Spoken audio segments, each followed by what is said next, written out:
ഇത് 500 രൂപയല്ലേ ഉള്ളൂ? അതെ. എല്ലാ മാസം 1000 രൂപയല്ലേ നീ തരാറ്? അത് ഞങ്ങൾ രണ്ടുപേരുള്ളപ്പോഴല്ലേ. ഇപ്പൊ ഗീതയില്ലല്ലോ. നിന്റെ കാശും കൂടെ പ്രതീക്ഷിച്ചുകൊണ്ട് ഇവിടുത്തെ ചെലവൊക്കെ നടക്കുന്നതെന്ന് നിനക്കറിയില്ലേ ഉണ്ണിയെ? അറിയാം. അതുകൊണ്ടാണല്ലോ എന്റെ ചെലവിന് 500 രൂപ തന്നത്. ഇങ്ങനൊക്കെ കണക്ക് പറയാൻ പാടുണ്ടോ? ഈ നിലയ്ക്ക് നിന്നെ 10 മാസം ചുമന്നതിന് ഞാൻ കണക്ക് പറയണമല്ലോ. ഓ, ജീവിതത്തിൽ ആദ്യമായിട്ട് എന്റെ ഭാര്യ ബുദ്ധിയോടെ ഒരു കാര്യം പറഞ്ഞു. അല്ല, നിന്റെ ഈ എണ്ണിപ്പെറുക്കിയുള്ള കണക്ക് പറച്ചിൽ കേട്ട് ഇവക്ക് എങ്ങനെങ്കിലും പറയാൻ തോന്നിയല്ലോ. കളിയാക്ക? ഏയ്, ഇന്നല്ലെങ്കിൽ നാളെ മാനേരാകാൻ പോകുന്ന നിന്നെ ഞാൻ കളിയാക്കൂ. ആലോചിക്കാതെ ഞാൻ ഒന്നും ചെയ്തിട്ടില്ല. ഈ വീട്ടിൽ വേണ്ടാത്ത ചെലവുകളൊക്കെ കൂടിക്കൊണ്ടിരിക്കുക. കരുതിയിരുന്നില്ലെങ്കിലേ അവസാനം കഷ്ടപ്പെടാൻ ഞാൻ മാത്രമേ ഉണ്ടാവൂ. പഴയ പോലൊന്നുമല്ല. ഇപ്പൊ എനിക്കൊരു കുടുംബമുണ്ട്, ഒരു കുട്ടി ഉണ്ടാവാൻ പോകുന്നു. അതെന്താ മനസ്സിലാക്കാത്തേ? പറയുന്ന കേട്ടാത്തൊന്നും നിനക്ക് മാത്രമേ കുട്ടികളും കുടുംബമൊക്കെ ഉള്ളെന്ന്. എടാ, നീ അടക്കം 4 പേരുടെ അച്ഛനാ ഞാൻ. വരുമാനം കുറവായിരുന്നപ്പോഴും അന്തസ്സായിട്ട് തന്നെ നിങ്ങളെയൊക്കെ ഞാൻ വളർത്തിയത്. അന്നച്ഛനെ ഞങ്ങളെ മാത്രം നോക്കിയാൽ മതി. ഇവിടെ ഇപ്പൊ അതാണോ സ്ഥിതി? ഇല്ലാത്ത കാശുണ്ടാക്കി ഒരുത്തിയെ കല്യാണം കഴിപ്പിച്ചയച്ചു. ആ ബാധ്യത സഹിക്കാം. ഒരു നിസ്സാര കാര്യത്തിന് വഴക്കുണ്ടാക്കി ദേണ്ട വന്നിരിക്കുന്നു. സൽക്കരിക്കാൻ നിങ്ങൾ കുറെ ആൾക്കാരും. എന്റെ കാര്യം ആലോചിച്ച് ആരും വിഷമിക്കണ്ട. ആർക്കും ഒരു ഭാരമായിട്ട് ഒരു നിമിഷം പോലും ഞാൻ ഇവിടെ നിൽക്കില്ല. അറിയാൻ വേണ്ടി നീ തന്റെ കാര്യമാണെന്ന് അറിയാം. എന്ത് ചെയ്യാനും നീ മടിക്കില്ല. ഉണ്ണി, നീ ഒന്നും മിണ്ടാണ്ടിരിക്കൂ. അപ്പുറത്തും ഇപ്പുറത്തൊക്കെ ആൾക്കാരുള്ളതാ. ഞാനൊന്നുറക്കെ സംസാരിച്ചാൽ നിങ്ങൾ കുറച്ചിലാണല്ലേ. ഇവിടെ വന്നു കയറി ഒരുത്തി പെട്ടിയും തൂക്കി ഈ പടി കടന്നാണല്ലോ പുറത്തേക്ക് പോയത്. അപ്പൊ നിങ്ങൾ കുറച്ചുണ്ടായില്ല. ഉണ്ണി, രമയെ പറ്റി നിനക്ക് പറയാം. അവള് നിന്റെ പെങ്ങളാ.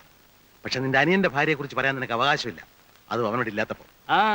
അവൻ എന്നെക്കാൾ യോഗ്യനാണ്. 1800 രൂപ ശമ്പളം വാങ്ങിക്കുന്ന ഞാനോ മാസാമാസം 500 രൂപ തികച്ച് കയ്യിൽ വാങ്ങിക്കാത്ത പ്രേമനോ വലുത്?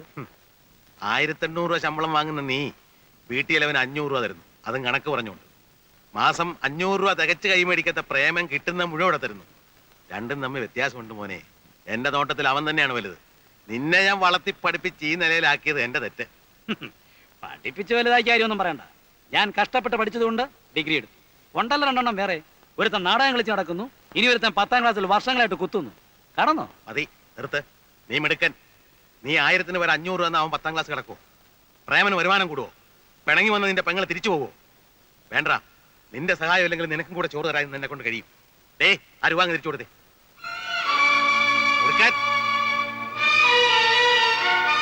കൊണ്ടുപോ. ഇനി നിന്റെ ഒറ്റ പൈസ അവിടെ തന്നു പോരുത്.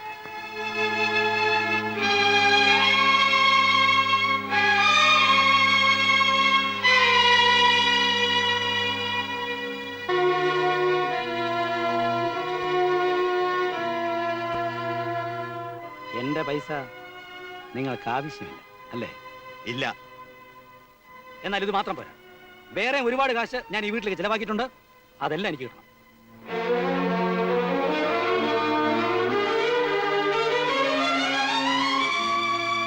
എന്നെ ആദ്യമായിട്ട് അച്ഛാന്ന് വിളിച്ചത് നീയാ. ആദ്യത്തെ സന്താനം എന്ന് പറഞ്ഞ് നിന്നെ ഒരുപാട് ലാളിച്ചിട്ടുണ്ട്. ഈ തോളിലിരുത്തിയാ നിന്നെ സ്കൂളിൽ കൊണ്ടാക്കിയതും തിരിച്ചു കൊണ്ടുവന്നതും. ബുദ്ധിമുട്ടുകൾ അറിയിക്കാതെ നീ ആഗ്രഹിച്ച് എന്തും വാങ്ങി തന്ന് നിന്നെ വളർത്തി വലുതാക്കിയ ഞാനാടാ. എനിക്കൊന്നും അറിയണ്ട. ബികോം ഡിഗ്രി ആയിട്ട് അലഞ്ഞു നടക്കുമ്പോൾ നിനക്കൊരു ജോലി വാങ്ങി തരാൻ വേണ്ടി ഞാൻ മുട്ടാത്ത വാതിലുകളില്ല. എത്ര പേരുടെ കൈയും കാലും പിടിച്ചാണ് നിനക്ക് ഈ ജോലി വാങ്ങി തന്നെ അറിയാവോടാ? എനിക്കൊന്നും അറിയണ്ടെന്ന് പറഞ്ഞില്ലേ? നിനക്കൊന്നും അറിയണ്ടല്ലേടാ. വേണ്ട. എങ്കിൽ ഇങ്ങനെ ഒരു മകനെ എനിക്ക് ആവശ്യമില്ല. ഇറങ്ങിപ്പോടാ.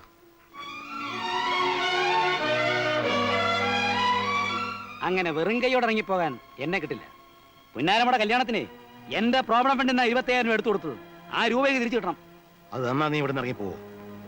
ആ നിമിഷം ഇറങ്ങിപ്പോ. എന്നാ മരിച്ചുപോയ കാരണവന്മാരുടെ പേരിൽ ആണയിട്ട് ഞാൻ പറയാണ്. ഇന്ന് മുതല് നിന്റെ കടം തീർക്കാന്നുള്ള മാത്രമാണ് എന്റെ ലക്ഷ്യം. അത് തീർക്കുന്നവരെ ഞാനും നീ തമ്മിൽ ഒരു ബന്ധവുമില്ല. ഞാനോ എന്റെ വാക്കുകൾക്ക് വില കൽപ്പിക്കുന്നവരോ നിന്നെ കാണില്ല, സംസാരിക്കില്ല. പിന്നെ കടം തീർക്കുന്നതിന് മുമ്പ് ഞാൻ മരിച്ചുപോയാൽ എന്റെ ചെതയ്ക്ക് തീ കൊളുത്താൻ പോലും നീ വീട്ടിനകത്ത് കാലുകുത്തരുത്. ഇറങ്ങിപ്പോടാ, ഇറങ്ങിപ്പോടാ പട്ടി. ഇങ്ങനെ മാറി നിൽക്കില്ല, അവൻ പോട്ടെ. ഇറങ്ങി.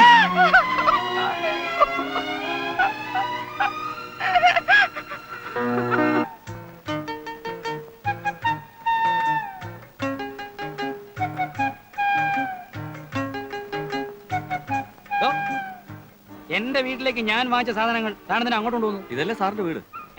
ഇതല്ലേ സാറിന്റെ വീടെന്ന്? ആയിരുന്നു. ഇപ്പൊ അല്ല.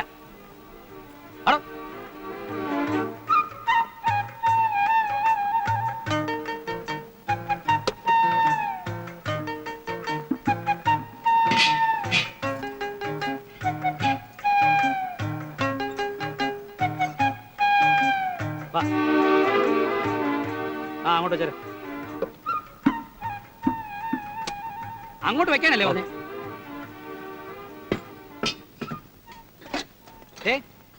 വലിയ മെടുക്കനൊന്നും വേണ്ട കേട്ടോ. ഒരിക്കലും ഒരു തീരുമാനം എടുത്താൽ അത് ഉറച്ചു നിൽക്കുന്നവനായി ഉണ്ണി. ലോകപരിചയം കുറച്ച് കുറവാണെങ്കിൽ. എന്താ സാർ ഇങ്ങനെയൊക്കെ പറയുന്നത്? എന്താ ഇവിടെ കാര്യം പറയാനും പാടില്ലേ? മനസ്സിലൊന്ന് വെച്ചുകൊണ്ട് പുറമേക്ക് മറ്റൊന്ന് പറയാൻ ഞാൻ പഠിച്ചിട്ടില്ല. തോന്നിയത് തോന്നിയ പോലെ പറയും, ആരോടായാലും. എന്താ നോക്കി പേടിപ്പിക്കുന്നേ? അങ്ങനൊന്നും പേടിക്കുന്നവനല്ല ഞാൻ.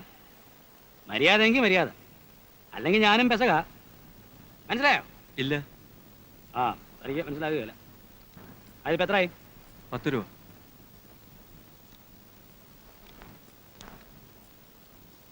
ആ ഇത് 9 ഉള്ളൂ. 1 രൂപ വേണം സാർ. അത്തായില്ലേ? ആ ആ ഇന്നലെ രാത്രി നീ എന്താ പറഞ്ഞേ? നമ്മുടെ മോനല്ലേ അങ്ങ് ക്ഷമിച്ചു കളയുന്നല്ലേ? ക്ഷമിക്കാൻ നിരത്തിലാവണ്ടേ അവന്റെ പോക്ക്? പുകഞ്ഞ കൊള്ളി പുറത്ത് അത്ര കണക്കാക്കൂ ഞാൻ. അയ്യോ നിങ്ങളൊന്നും മിണ്ടല്ലേ. ഇല്ലടി, എന്റെ നാവടക്കാൻ നീ അല്ല ദൈവം തമ്പുരാൻ വിചാരിച്ചാൽ നടക്കില്ല. പ്രായം ഇത്രയായി. ഇനിയേ എന്നെ തിരുത്തി എന്നാക്കൊന്നും ആരും വിചാരിക്കണ്ട. മനസ്സിലായോടി?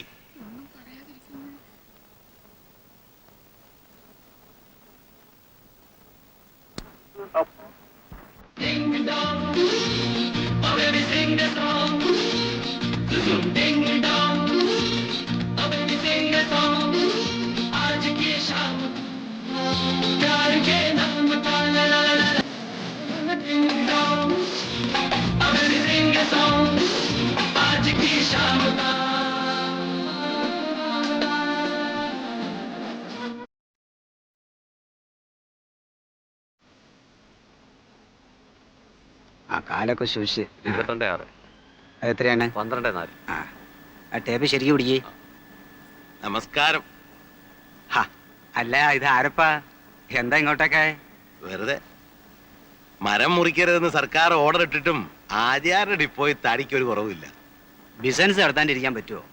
അപ്പൊ പിന്നെ ഇല്ലാത്ത തടിയൊക്കെ ഉണ്ടാക്കേണ്ടി വരും. ഇല്ല കുഞ്ഞമ്മതെ? അതെ അതെ. പിന്നെ ഞാൻ വന്നത്, കുഞ്ഞമ്മ അന്നൊരു കാര്യം വന്ന് പറഞ്ഞിരുന്നു. ആചാരുടെ പുതിയ കാറിനൊരു ഡ്രൈവറെ വേണമെന്ന്. അന്നത്തെ ബുദ്ധിമോശം കൊണ്ട് ഞാനത് വേണ്ടെന്ന് പറഞ്ഞയച്ചു. പിന്നെ ആലോചിച്ച് നോക്കിയപ്പോഴാ എത്ര കാലം ഇങ്ങനെ വെറുതെ ഇരിക്കുക. അപ്പൊ ആചാരെ കണ്ട ആ വിവരം ഒന്ന് പറയാമെന്ന് വിചാരിച്ചു. ആ വണ്ടിയിൽ ഇപ്പൊ ആളായല്ലോ. മാത്രമല്ല നിങ്ങളുടെ മക്കൾ സമ്മതിക്കൂ? അത് മോടെ കല്യാണം കുറച്ച് ബാധ്യതകൾ വരുത്തി വെച്ചു. അത് ഉടനെ തീർക്കണം. അങ്ങനത്തെ ഒരു സ്ഥിതിയിൽ വന്ന് പെട്ട് ആചാര്യ വിചാരിച്ച എവിടെയെങ്കിലും ഏർപ്പാടാക്കി തരാൻ പറ്റും. കാറിലോ ലോറിയിലോ എവിടെയെങ്കിലും. എന്താ ഇപ്പൊ ചെയ്യാ? എല്ലാ വണ്ടിയിലും ആളുണ്ട്. പിന്നെ ഉള്ളത് വേണ്ട, ആ പണിക്ക് നിങ്ങൾ പോണ്ട. എന്താ അത് അത് കുറച്ച് അധ്വാനം കൂടുതലുള്ള പണിയാ. എത്ര അധ്വാനമുള്ള ജോലിയായാലും ഞാൻ ചെയ്യാം. ചെയ്തേ പറ്റൂ. അത് മാത്രമല്ല, വേറെയും കുറച്ച് പ്രശ്നങ്ങളുണ്ട്. നിങ്ങൾ കാര്യം പറ. അത് കാട്ടിന്ന് കള്ളത്തടി കൊണ്ടുവരേണ്ട പണിയാ. ആഴ്ചയിൽ 2-3 ട്രിപ്പ് ഉണ്ടാവും. പക്ഷെ മനക്കരുത്ത് വേണം. പിടിച്ചു പോയാൽ അകത്താവും. കാശ് കിട്ടുമല്ലോ? കാശ് കിട്ടും. പക്ഷെ മന്ത്രിമാരുടെയും കളക്ടർമാരുടെയും ഡ്രൈവറായിരുന്നു നിങ്ങൾക്ക് അത് ചേരൂ. സാരമില്ല, ഞാൻ റെഡിയാ ആചാര്യ. എപ്പോഴാ വരേണ്ടതെന്ന് പറഞ്ഞാൽ മതി.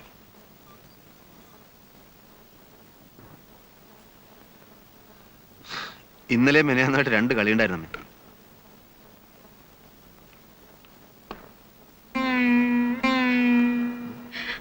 എന്താ അമ്മേ? എന്താ ഉണ്ടായത്? എന്തിനാ അമ്മ കരയുന്നെന്ന്? എന്തു അമ്മ എന്തിനാ കരയുന്നത്? ചോദിച്ചത് കേട്ടില്ലേ? അച്ഛനും ഉണ്ണേട്ടനും തമ്മിൽ വഴക്കായി.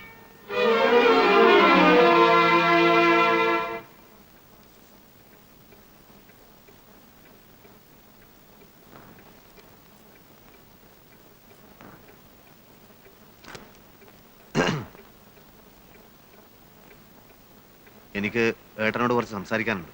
ബാങ്കിന്റെ കാര്യം വല്ലതാണോ? അല്ല. ആ എന്നാ ഇപ്പൊ പറ്റില്ല. പിന്നെ എപ്പോ പറ്റും? 5 മണി കഴിയും. ഞാൻ വെയിറ്റ് ചെയ്യാം. നീ എന്നെ ഉപദേശിക്കാനാ പുറപ്പാടല്ലേ? കാര്യം പറയുന്നത് ഉപദേശമാകുന്നത് എങ്ങനെയാ? അല്ലടാ, കുറ്റം മുഴുവൻ എൻ്റെ. നിങ്ങളൊക്കെ നല്ലവരും. എല്ലാവരും എനിക്കറിയാം. കാര്യങ്ങളൊക്കെ നടന്നു കഴിഞ്ഞപ്പോൾ ഞാൻ അധികം പറ്റായി. ഇതെങ്കിലും മനസ്സിലാക്കാൻ കഴിവില്ലെങ്കിൽ പിന്നെ ഞാൻ എന്തിനാടാ ഈ ബികാമും പാസ്സായി ബാങ്കിൽ പോയിരിക്കുന്നത്? വെറുതെ നാട്ടുകാരെ കൊണ്ട് അതും പറയിപ്പിക്കുന്നത് എന്തിനാണെന്നാ ഞാൻ ചോദിക്കുന്നത്. നാട്ടുകാരെ കൊണ്ട് ഞാനാണോ പറയിക്കുന്നേ? അവിടുന്ന് ഇറങ്ങിപ്പോവാൻ എൻ്റെ മുഖത്ത് നോക്കി പറയുമ്പോൾ അതും കേട്ട് ഗണിച്ചുകൊണ്ടിരിക്കാൻ എന്നോട് പറ്റില്ല. അത് തെമ്മാടിത്തരമാണെങ്കിൽ ആ തെമ്മാടിത്തരം ഇനിയും ഞാൻ ചെയ്യും. ചേട്ടൻ ഒരു കാര്യം ചെയ്യും. ഉം, ഉം. അത്ര നിർബന്ധമാണെങ്കിൽ ബാങ്കിനടുത്ത് എവിടെയെങ്കിലും ഒരു വീട് വാടകയ്ക്ക് എടുത്തോളൂ. ജോലിക്ക് പോകാനുള്ള സൗകര്യത്തിനാണെന്ന് ആളുകൾ ധരിച്ചോളൂ. എന്തായാലും ഒരു വീട്ടിൽ രണ്ടടുപ്പ് വേണ്ട. എങ്ങനെ എങ്ങനെ എങ്ങനെ വേറെ വീട് വാടകയ്ക്കെടുത്ത് ഞാൻ മാറണം അല്ലേ? നിന്റെ ഉള്ളിലിരിപ്പ് എനിക്കിപ്പം മനസ്സിലായടാ. അങ്ങനെ എന്നെ അവിടുന്ന് പുകച്ച് പുറത്ത് അടിക്കുക. അങ്ങേത് ഇറങ്ങിപ്പോകാൻ പറഞ്ഞു, നീ അത് കുറച്ച് മയത്തിൽ പറഞ്ഞു. അയ്യോ അതല്ല ഉണ്ണേട്ടാ. വേണ്ടടാ, ഇതൊക്കെ മനസ്സിലാക്കാനുള്ള സാമാന്യ ബുദ്ധിയെങ്കിലും ഈ കൃഷ്ണൻ ഉണ്ണിക്കുണ്ട്. കുന്തുണ്ട്. എന്ത് പറഞ്ഞാലും ദോഷം മാത്രം കാണുന്ന ഒരാളോട് ഒന്നും പറഞ്ഞിട്ട് കാര്യമില്ല. തെളിച്ചു പറയടാ. പോത്തിന്റെ ചെവിയിൽ വേദമോതരുത്, അതല്ലേടാ നീ ഉദ്ദേശിച്ചത്? മനുഷ്യനെ വട്ടുപിടിപ്പിക്കരുത്. അച്ഛൻ പറഞ്ഞതാ ശരി. അച്ഛൻ എന്തു പറഞ്ഞു?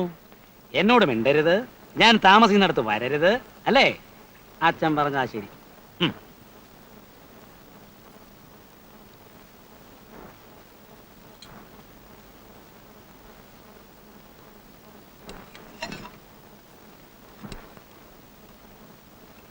ആചാര് വനത്തിൽ നിന്ന് തടി കൊണ്ടിരുന്ന ജോലിക്ക് വിളിക്കാന്ന് പറഞ്ഞിട്ടുണ്ട്. കള്ളത്തറിയാ, എന്നാലും കാശ് കിട്ടും. പിന്നെ വക്കീൽ നാരായണമേനോന്റെ മക്കളെ സ്കൂളിലേക്ക് കൊണ്ടുപോയും തിരിച്ചു കൊണ്ടുവരികയും ചെയ്യുന്ന ജോലിയും ഏൽപ്പിച്ചിട്ടുണ്ട്. ആ വകയിലും കുറച്ച് പൈസ വരും, എന്നാലും കുറച്ച് സമയം ബാക്കി വരും. നിന്റെ പരിചയത്തിൽ ആർക്കെങ്കിലും ഒരു പകരക്കാരൻ ഡ്രൈവറെ വേണ്ടി വരുമോ?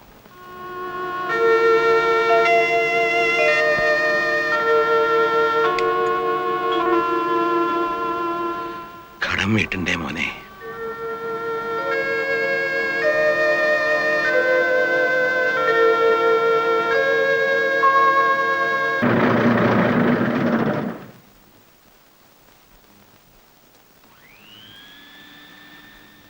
ആ, ശങ്കരൻ നായരെ കാണാൻ ഒരാൾ വന്നിട്ടുണ്ട്. ആരാ? ആരാന്ന് പറഞ്ഞില്ല.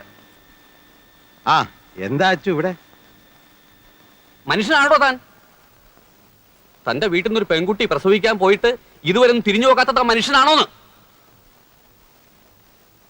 അല്ല. ഞാൻ വീട്ടിൽ ചെല്ലുമ്പോഴൊക്കെ അവൾ അന്വേഷിക്കും, അച്ഛനെ കാണാറുണ്ടോ, അമ്മയെ കാണാറുണ്ടോന്ന്. എന്തുകൊണ്ടാ? നിങ്ങളോടുള്ള സ്നേഹം കൊണ്ടാ. മരുമകളെ തലയിൽ എടുത്തോണ്ടായിരുന്നല്ലോ നടപ്പ്. എന്ത് തെറ്റാ അവള് ചെയ്തത്? നമുക്ക് വീട്ടിൽ പോയി. ഞാനിനി ഇല്ല അങ്ങോട്ട്. ബസ് ഇറങ്ങി തന്റെ വീട്ടിലേക്ക് നടക്കുമ്പോഴാണ് അറിഞ്ഞത് താൻ അവിടെ കാണില്ല. ഇവിടെ വന്ന് അന്വേഷിക്കാൻ. അന്വേഷിച്ചു, കണ്ടു, ഇനി ഞാൻ പോണു. ഗീത പ്രസവിച്ചിട്ട് ആഴ്ച ഒന്ന് കഴിഞ്ഞു. ആൺകുട്ടി. താൻ അറിഞ്ഞു കാണും, എന്നാലും അവളായിട്ട് അറിയിച്ചു എന്ന് പറയാനാ ഞാൻ വന്നത്. പ്രസവത്തിന് മുമ്പ് നിങ്ങൾ ആരും ചെന്നില്ല, പോട്ടെ. പ്രസവിച്ച് കഴിഞ്ഞാലെങ്കിലും ചില ചടങ്ങുകളൊക്കെ ഉണ്ട് നമ്മുടെ സമുദായത്തിൽ. അതിനെപ്പറ്റി പറഞ്ഞപ്പോ തന്റെ മോൻ പറഞ്ഞ എന്താണെന്ന് അറിയോ? ഒരു ചടങ്ങുകളും വേണ്ട, കൊണ്ടുപോകാറാവുമ്പോ ഒറ്റയ്ക്ക് കൊണ്ടോക്കോളാന്ന്. എനിക്കൊന്നേ പറയാനുള്ളൂ, ഇതൊന്നും അത്ര ശരിയല്ല.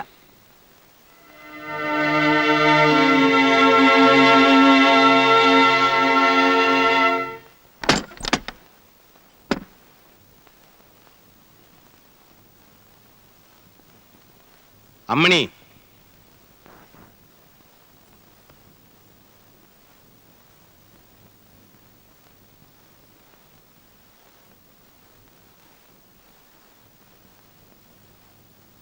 നമ്മുടെ ഗീത പ്രസവിച്ചു.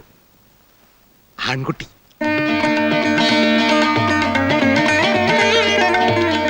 എപ്പോ? ആഴ്ച ഒന്ന് കഴിഞ്ഞു. നമ്മൾ ആദ്യമായിട്ട് മുത്തശ്ശനും മുത്തശ്ശിയായി. എന്നിട്ടും നമ്മളത് അറിഞ്ഞില്ലടി. ദിവസവും ഇതിലെ കടന്നു പോകുന്ന നമ്മുടെ മോന് അവൻ അറിയിക്കാൻ മനസ്സുണ്ടായില്ല. അത് തിരക്കിനിടയ്ക്ക് അവൻ ചിലപ്പോ മറന്നതാവും. വേണ്ടടി, നീ എന്നെ സമാധാനിപ്പിക്കൊന്നും വേണ്ട. അത്രയ്ക്ക് വിഷമൊന്നും എനിക്കില്ല. അവനേക്കാ വാശിയുള്ളതാണ് ഞാൻ. എനിക്ക് അങ്ങനെ ഒരു മകനില്ല. പിന്നെ കടക്കാരനായി പോയതുകൊണ്ട് കുറച്ചു കാലം കൂടി ഇതൊക്കെ സഹിക്കണം, അത്ര ഞാൻ കരുതിയിട്ടുള്ളൂ. നിങ്ങൾ രണ്ടാളും ഇങ്ങനെ തുടങ്ങിയാൽ എങ്ങനെയാ? രണ്ടാളുടെയും കാര്യം നീ നോക്കണ്ട. ഒന്നിൽ അവൻ അല്ലെങ്കിൽ ഞാൻ. എല്ലാരും കേൾക്കാനാ പറയുന്നേ. ഗീത നമ്മളോട് ഒരു തെറ്റും ചെയ്തിട്ടില്ലല്ലോ. നമുക്ക് അവളെയും കുഞ്ഞിനെ ഒന്ന് കണ്ടിട്ട് വരാം. എന്നിട്ട് അവൻ എന്നെ അവിടെ നാട്ടി ഇറക്കുന്നത് നിനക്ക് കാണുമല്ലേ? എന്നാ അച്ഛൻ വരണ്ട, ഞാനും അമ്മയും കൂടെ പോയിക്കോളാം. പൊയ്ക്കോ, പക്ഷെ പിന്നെ ഈ പഠിക്കകത്തേക്ക് കിടക്കരുത്. എന്നാലും അവക്ക് എന്ത് തോന്നും? അവക്ക് എന്ത് തോന്നിയാലും പ്രശ്നമില്ല. അവന്റെ ഭാര്യയാണ്. അവന്റെ ഭാര്യയും കുഞ്ഞുമായിട്ട് നമുക്ക് ഒരു ബന്ധവും വേണ്ട.